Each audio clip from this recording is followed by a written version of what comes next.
Hello అండి. Welcome back to my channel. ఎక్కడికి వెళ్తున్నాం అనుకుంటున్నారా? కురుమూర్తి జాతరకైతే వెళ్తున్నామండి మేము. కురుమూర్తి జాతర అనేది మేముండేది కొల్లాపూర్ కాబట్టి కొల్లాపూర్ నుంచి వనపర్తి, ఆ తర్వాత ఒక 2-3 ఊర్లు దాటిన తర్వాత అనేది కురుమూర్తి జాతర అయితే వస్తుంది. కొల్లాపూర్ నుంచి ఒక 79.1 కిలోమీటర్స్ అయితే ఉంది. అంటే ఇంక లిటరల్లీ ఒక 79 కిలోమీటర్స్ అయితే ఉంటుంది. జర్నీ టైం వచ్చేసి మధ్యలో ఎక్కడ ఆగకుండా పోతే ఒక 2 గంటల జర్నీ అయితే పడుతుంది. ఇంకా మధ్యలో ఆగి వాటర్ అవన్నీ తీసుకున్నాం కాబట్టి మాకైతే 3 గంటల జర్నీ పట్టింది. మేము అంటే అక్కడ బోనాలు చేస్తారు దేవునికి, మొక్కుకుంటాము, మొక్కులు ఉంటాయి కాబట్టి ఆ మొక్కులు తీర్చడానికి బోనం అయితే చేసి దేవునికి అయితే సమర్పిస్తాము. దానివల్ల బియ్యము, కొన్ని బెడ్షీట్లు అక్కడనే ఒక నైట్ అయితే స్పెండ్ చేస్తాము ఎవరమైనా సరే వెళ్ళిన వాళ్ళము. అందుకని అక్కడికైతే బెడ్షీట్లు, మంచినీళ్ళు, మేమైతే ఫిల్టర్ నీళ్ళు అయితే పట్టుకొని వెళ్తున్నాము.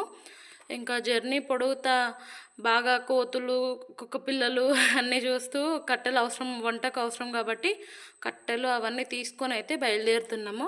అక్కడ బోనము దేవుని దగ్గరికి తీసుకెళ్లాల్సిన అవసరం ఏమి ఉండదు, కానీ అక్కడనే భుజిస్తారు దేవునికి అనేది. ఇంకా కొండకు తూర్పు సైడ్కి ఎదురుగా పెట్టి బోనం అయితే పూజ చేసి ఇంకా ఒక్క పొద్దు ఉన్న వాళ్ళు దేవుని ప్రసాదం లాగా బోనంలో వండిన అన్నం అయితే తింటాము.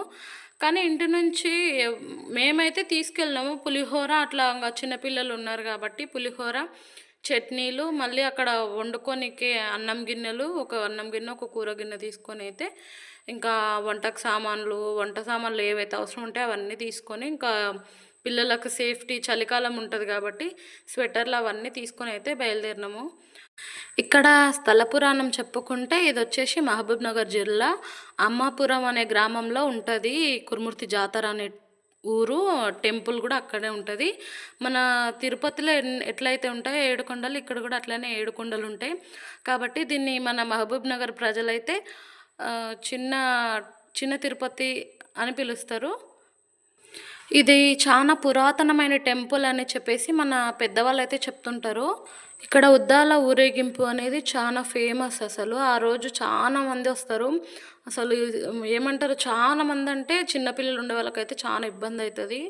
మొత్తానికి జాతరలకైతే వచ్చేసినామండి. ఇంకా నెలలో లాస్ట్ వారం కాబట్టి ఇది ఒక నెల రోజులు మాత్రమే ఉంటుంది కాబట్టి జాతర లాస్ట్ వారం వచ్చినాము. పిల్లలకు ఇబ్బంది ఉండొద్దు, చలి కూడా కొంచెం తక్కువ ఉంటుంది అని చెప్పేసి అందుకనే ఎవరైతే లేరు, ఎవరు వెహికల్స్ వాళ్ళు పెట్టుకొని ఇట్లా కవర్లు కట్టుకొని వస్తారు.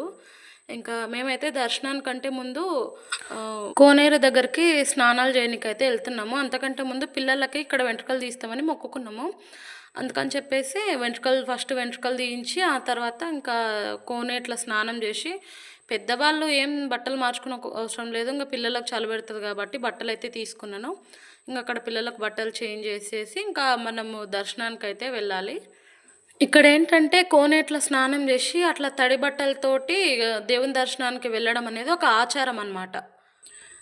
వెంకటేశ్వర స్వామివారు పద్మావతి అమ్మగారిని పెళ్లి చేసుకోవడానికి కుబేరుని దగ్గర అప్పు అయితే తీసుకుంటారు కదా. ఆ అప్పు తీర్చలేక కుబేరుడు ఇబ్బంది పెడుతుంటాడు కాబట్టి ఆయన ఇబ్బందులు తట్టుకోలేక మన తిరుపతి నుంచి ఉత్తరం వైపుగా ప్రయాణించి కృష్ణానదిని దాటి ఇక్కడ కురుమూర్తి జాతర ఏడుకొండలలో కాంచన గుహలలో అయితే ఆయన సేద తీరుతారంట. అయితే ఆయనను వెతుక్కుంటూ పద్మావతి అమ్మవారు అయితే వచ్చి ఆమె వెంట రమ్మని అడుగుతారంట.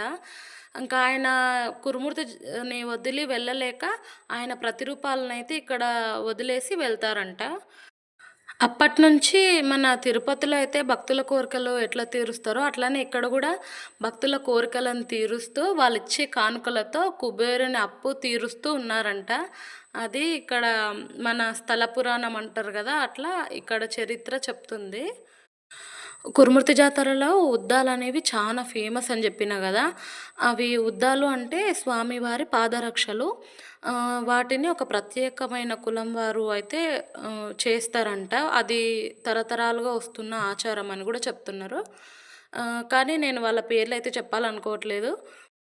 ఇక్కడ నాకు పర్సనల్‌గా తెలిసిన విషయం ఏంటంటే, అంటే మా అమ్మ వాళ్ళు, మా అమ్మమ్మ వాళ్ళు చెప్పిన విషయం ఏందంటే, స్వామివారి ఉద్దాలు ఊరేగించిన తర్వాత ఒక దగ్గర పెట్టి ఇంక అక్కడ ఎవరు ఉండకుండా నైట్ అందరూ అసలు ఒక్క మనిషి కూడా అక్కడ ఉండకుండా వచ్చేస్తామంట. మళ్ళీ పొద్దున్నే లేచి అక్కడికి వెళ్ళేసరికి ఒక మనిషికి ఇట్లా గుట్టల మీద నడిస్తే ఎట్లా ఉంటది చెప్పులనేటివి, అట్లా ఆయన పాదరక్షలు బురద, ముండ్లు ఇంకా ఏమేమో రాళ్ళు గుచ్చుకొని మొత్తం ఒక మనిషి బాగా నడిచి వదిలేసిన తర్వాత ఎట్లుంటాయో అట్లా తయారైతాయంట. అంటే దాని అర్థం ఏందంటే, స్వామివారు మనందరము నిద్రించిన తర్వాత అక్కడ ఆయన పాదరక్షలు వేసుకొని ఆ ఏడుకొండలంతా తిరిగేసి, మళ్ళీ వచ్చి మనము లేచేలోపు అక్కడ వదిలేసి ఆయన అంతర్ధానం అయితారని ఒక నమ్మకము. అయితే ఈ జాతరొచ్చేసి కార్తీక మాసంలో ఉంటుంది కాబట్టి చలి ఎక్కువగా ఉంటుంది. కాబట్టి మీరు వెళ్ళాలనుకునే వాళ్ళు ఆహ్, స్వెటర్లు, బెడ్‌షీట్‌లు పిల్లలని తీసుకెళ్ళేవారు ఇంకా సేఫ్టీగా వాళ్ళకు మంకీ క్యాప్స్ అవన్నీ పెట్టుకొని తీసుకెళ్ళడం చాలా బెటరు. కురుమూర్తి జాతర అనేది మన హైదరాబాద్ నుంచి అయితే ఒక 150 కిలోమీటర్లు దూరంలోనే ఉంటది. మన ఓన్ వెహికల్స్ తోటి రావచ్చు. అట్లనే ట్రైన్స్ గూడా అవైలబుల్ ఉంటాయి. మంచిగా బస్సులో గూడా రావచ్చు. వనపర్తి నుంచి అయితే సెపరేట్ కురుమూర్తి జాతరకు బస్సులుంటాయి. ఇంకా ఓన్ వెహికల్స్‌లలో అయితే చాలా మంది ఇంకా పాతకాలంలో అయితే ఎడ్ల బండ్లు కట్టుకొని వచ్చేటోళ్ళంట. ఇంకా ఇక్కడొచ్చేసి పిల్లలకు వెంట్రుకలు తీసిన తర్వాత అందరం కోనేట్ల స్నానం అయితే చేసుకొని, దేవుని మెయిన్ ముఖద్వారం దగ్గరకైతే వచ్చేసినాము. అయితే పక్కన ఇంకా మా వారైతే కొబ్బరికాయలైతే తీసుకుంటున్నారు. ఇక్కడ ఎంత మంచిగా అనిపిస్తదంటే చాలా పీస్‌ఫుల్‌గా ఉంటది. ఆ కొండల ప్రాంతం కానీ ఇంక నైట్ టైమ్ అయితేనే చలెక్కువుంటది. ఇక్కడ చాలామంది పిల్లలకు పుట్టెంటుకలు గూడా తీస్తారు. అట్లనే ఏమన్నా మొక్కులున్నా బోనం అయితే సమర్పించుకుంటారు దేవునికి. అదే ఆయనకు మనం ఇచ్చుకునే మొక్కు అనమాట. మొక్కు మనం ఎంట్రుకలు గానీ ఇవ్వడం అట్లా ఇక్కడ ఆచారము. ఇక్కడొచ్చేసి మెయిన్ ముఖద్వారం నుంచి మనము స్వామివారి టెంపుల్ వరకు చేరుకోవాలంటే మొత్తము 200 మెట్లుంటాయంట. అవన్నీ ఎక్కేసరికి నిజంగా అయితే చాలా టైం పడతది. ఎందుకంటే నార్మల్‌గా ఉండవు ఆ మెట్లు. ఇంతింత ఎత్తులుంటాయి ఒక్కొక్క మెట్టసలు. కానీ భక్తితో అయితే ఎక్కేస్తాము. ఇక్కడ నేను స్వామివారి విగ్రహం దగ్గర వరకైతే వచ్చేసిన. కానీ ఇంకా ఎందుకో ఏమన్నా ప్రాబ్లమ్ అయితే కష్టం అని చెప్పేసి స్వామివారినైతే వీడియో తీయలేదు. అయినా ఫోన్‌లో చూసే కంటే రియల్‌గా చేసుకునే దర్శనం చాలా బావుంటది గదా! అట్లనే అక్కడ టెంపుల్ ఆయనదొక్కటే కాకుండా కింద ఆంజనేయ స్వామి గుడి, పద్మావతి అమ్మవారి గుడి చాలా టెంపుల్స్ ఉంటాయి. ఒక 2, 3 టెంపుల్స్ ఉంటాయి. ఇక్కడొచ్చేసి ఒక మంచి ఫెసిలిటీ ఏందంటే, మనము భక్తులు ఎక్కనీకే ఒక దారి ఉంటది. మీరు పక్కన సైడ్ చూస్తే బ్లూ కలర్ షెల్టర్‌లాగా అవన్నీ అక్కడ ఎక్కనీక మెట్లు. ఇక్కడ మేము దిగుతున్న రూటు దిగడానికనమాట. ఇక్కడ నుంచి ఎక్కేటోళ్ళుండరు. అక్కడ నుంచి దిగేటోళ్ళు గూడా ఉండరు. ఇక్కడ నుంచి దిగాలి, అక్కడ నుంచి ఎక్కాలి. ఈ ఫెసిలిటీ అనేది చాలా మంచిగుందసలు. ఇక్కడొచ్చేసి మా ఫ్యామిలీలో నేను, మా వారు, మా ఇద్దరు పిల్లలు, మా మామయ్య, మా ఆడపడుచు, వాళ్ళ ఇద్దరు పిల్లలు, వాళ్ళ భర్త అందరం కలిసి వచ్చినాము. మా ఆడపడుచు కొడుకైతే మా బన్నీని ఇంక ఎత్తుకొని తీసుకెళ్తున్నాడు. ఇప్పుడైతే ఇద్దరు పిల్లలు కలిసి మా వాడిని మెట్ల నుంచి కిందకైతే తీసుకొస్తున్నారు. మొత్తానికి దర్శనం అయితే కంప్లీట్ చేసుకున్నామండి. ఇక్కడొచ్చేసి మేము ఇంకా దేవునికి బోనం అయితే వండుతున్నామండి. మన బోనాలంటే మనకు బోనాల పండుగ రోజు చేసినట్లు అట్లేముండదు. అన్నం సేమ్ ఇంగ అట్లనే వండుకోవాలి కానీ పచ్చిమిరపకాయలతోటి పచ్చి పులుసు చేసుకోవాలి. దానికి అట్లనే దేవునికి 3 నామాలుంటాయి గదా! ఆ 3 నామాల వరకే పెట్టి మంచిగా పూలతోటి బోనాన్ని అలంకరించి తర్వాత దేవునికి సమర్పించుకొని నీళ్ళు ఆరబుచ్చాలి. కళ్ళేం అవసరం లేదు. నీళ్ళు ఆరబుచ్చి కొబ్బరికాయ కొట్టి ఆ తర్వాత మనము దేవుని దగ్గర ఒక పొద్దనేది వదులుతాము. ఇక్కడ మీకు వీడియోలో ఒక పెద్ద దీపం అయితే కనిపిస్తుంది కదా! మా వారైతే దేవుని కోసం అయితే ఇంగ దక్షిణ అడుగుతారు కంపల్సరీ వాళ్ళు. ఇంకా తర్వాత మిగతా డబ్బులు కూడా ఒక 100 వరకు అడుగుతారు. మనిషికి అంటే ఒక బోనానికి 100 అడుగుతారు. ఇంగ అట్లా అవన్నీ అయిపోయిన తర్వాత మేమైతే ఇక్కడ ఒక్క పొద్దయితే ఇడుస్తున్నాము. ఇది మనలాంటి మిడిల్ క్లాస్ వాళ్ళకైతే ఒక మంచి పిక్నిక్ లాగా బావుంటది ఫ్యామిలీ ట్రిప్పు. మంచిగా ఎంజాయ్ అయితే చేస్తాము. ఇక్కడ దర్శనం అయిపోయిన తర్వాత బోనం సమర్పించుకునేది అయిపోయిన తర్వాత ఇంకా దేవుని దగ్గర దర్శనం అనేది కంప్లీట్ అయినట్లు. మనము ఇంకా జాతర ఎంజాయ్మెంట్లో అయితే ఉంటాము.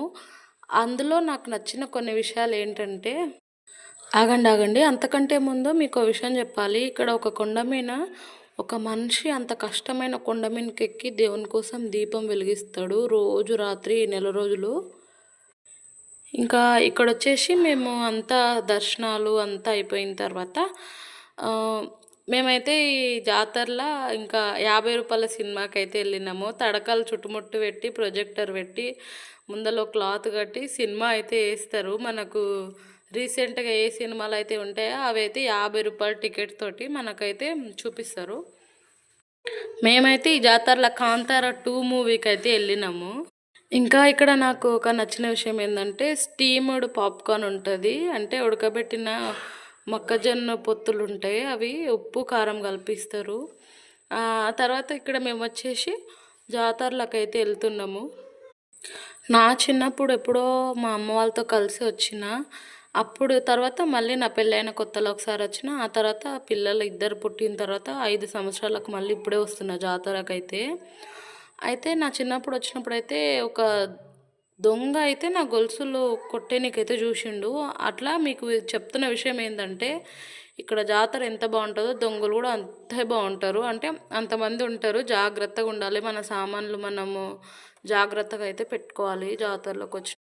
జాతరలో మనుషులు ఎక్కువ ఉన్నప్పుడు పిల్లలు తప్పిపోయే అవకాశం కూడా ఉంటుంది కాబట్టి జాగ్రత్తగా చూసుకోవాలి పిల్లల్ని కూడా. ఇక్కడ లాస్ట్ వీక్ కాబట్టి మేము ఇంకా మా బన్నిగానైతే నడిపించుకుంటూ తీసుకెళ్తున్నాము. వాడు బొమ్మలన్నీ చూసుకుంటూ మెల్లగా నడుచుకుంటూ అయితే వెళ్తున్నాడు. ప్రతిసారి ఇలాగా ఈసారి అయితే ఏం కొనలేదు.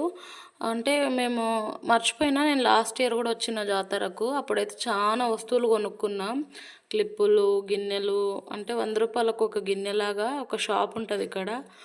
అట్లాంటివన్నీ కొనుక్కున్నా కానీ ఈసారి ఏం కొనుక్కోబుద్ధి కాలేదు. డబ్బులు కూడా అన్ని ఎక్కువ తెచ్చుకోలేదు.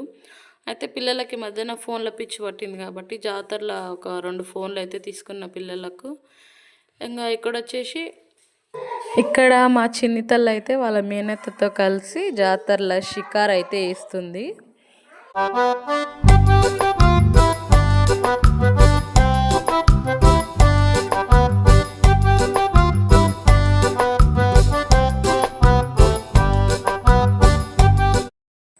ఇక్కడ పొద్దున్న మనం చూసినాం కదా టెంపుల్కు మెయిన్ ముఖద్వారం దగ్గర, ఇక్కడ నుంచి ఆ మెయిన్ ఎంట్రన్స్ వరకు అయితే ఇట్లా లైట్స్ అయితే పెట్టిరు, డెకరేట్ చేసిరు. మా పిల్లలకు ఆ 2 ఫోన్లతో పాటు కొన్ని బొమ్మలు అయితే ఇప్పించిన. ఆ తర్వాత ఇక్కడ అన్నీ చూసుకుంటూ, కొనుక్కోకపోయినా చూసుకుంటూ అయితే వెళ్ళినాము. జాతర మొత్తం తిరిగినాము. ఇక్కడ స్టీల్ వస్తువులు, మంచిగా గాజు వస్తువులు, ఐరన్ కడాయిస్, ఐరన్ పెన్నము అట్లాంటివన్నీ చాలా తక్కువకైతే దొరుకుతాయి జాతరలల్లో. అట్లానే కుంకుమ, పసుపులు కూడా కంపల్సరీ తీసుకోవాలి. మేమైతే తీసుకున్నాము. కొన్ని దారాలు తీసుకుందాం అనుకున్నాం కానీ ఇంకా మర్చిపోయినాము. దారాలు అంటే దేవుని దారాలు చేతికి కట్టుకునే ఉంటాయి కదా అవి. ఇక్కడ వచ్చేసి మా చిన్నమ్మ ఇంకా అన్నీ నిదానంగా చూసుకుంటూ అయితే వెళ్తున్నాము. మేము, పిల్లలు, మా చిన్నమ్మ, వాళ్ళ పిల్లలు అందరం కలిసి. ఇంకా మొగలు అయితే రాలేదు మా ఎమ్మడి. ఇక్కడ మనము ఇంటి దర్వాజాకు పెట్టుకునే తోరణాలు ఉంటాయి కదా, పూలు అవి కానీ ఆకులు అవి కానీ, అవైతే చాలా తక్కువ ధరకు అయితే దొరుకుతాయి. కానీ ఇంకా ప్రస్తుతం మేమైతే తీసుకోవాలనుకోలేదు.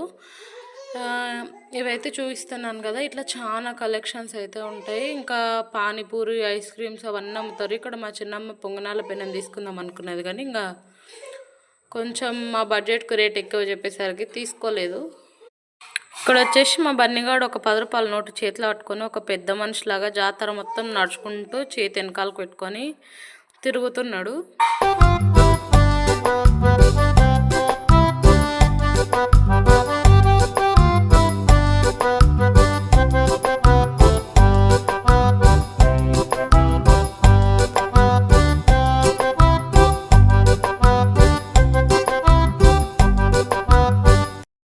ఇంకొక 2-3 షేర్ల బొరుగులు, ఒక అర్ధ కిలో స్వీట్స్, అర్ధ కిలో మిక్చర్ తీసుకొని మేమైతే ఇంకా మా బండి దగ్గరికి అయితే వెళ్తున్నాము.